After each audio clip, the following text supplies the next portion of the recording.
Félix Tshisekedi à la présidence de l'Union africaine, c'est officiel depuis samedi, présidence tournante qui confère au président de la RDC une place de choix pour aborder et certainement tenter de marquer de son empreinte les dossiers du moment. L'enjeu est double. Sur la scène politique congolaise, le président cultivera son image d'homme rassembleur alors qu'il essaie de créer une nouvelle majorité au Parlement, après sa rupture avec le clan Kabila.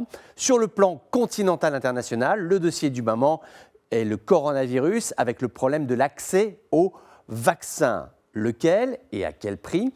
Autre défi, celui logistique, d'offrir une protection à la totalité des populations. Le vaccin ne saurait être l'affaire des capitales et de quelques personnes fortunées. Et puis, la question plus douloureuse de la dépendance du continent à l'égard des grands laboratoires pharmaceutiques. Beaucoup d'acteurs politiques et de la vie civile le regrettent. Et c'est vrai aujourd'hui pour le Covid, mais ça l'était aussi pour Ebola.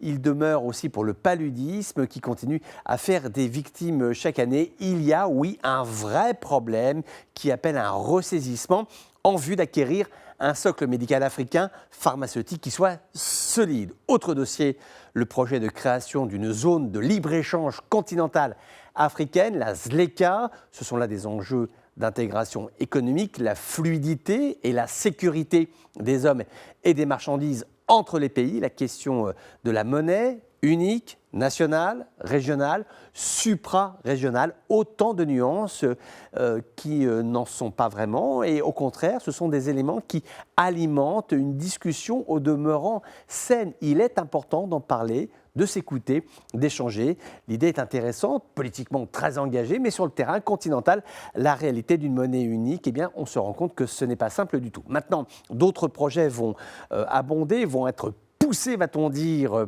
par la perception des enjeux continentaux, la question de l'eau notamment. Félix Tshisekedi profitera à bon escient de sa présidence à l'Union africaine pour défendre un projet hydroélectrique de barrage sur le fleuve Congo, qu'on appelle le projet du Grand Inga, c'est son nom, et ce projet pourrait couvrir à lui seul 40% de la demande actuelle d'électricité du continent. Un projet pharaonique pour un objectif qui n'en demeure pas moins, lui aussi pharaonique, et puis c'est une bonne chose, il faut se battre pour que vivent ces projets structurants qui seront l'ébauche d'une approche collaborative de la vie publique, économique et aussi de la géopolitique africaine. Voilà, beaucoup de dossiers sur les épaules d'un seul homme, Félix Tshisekedi, et beaucoup d'attentes également de la part des populations africaines.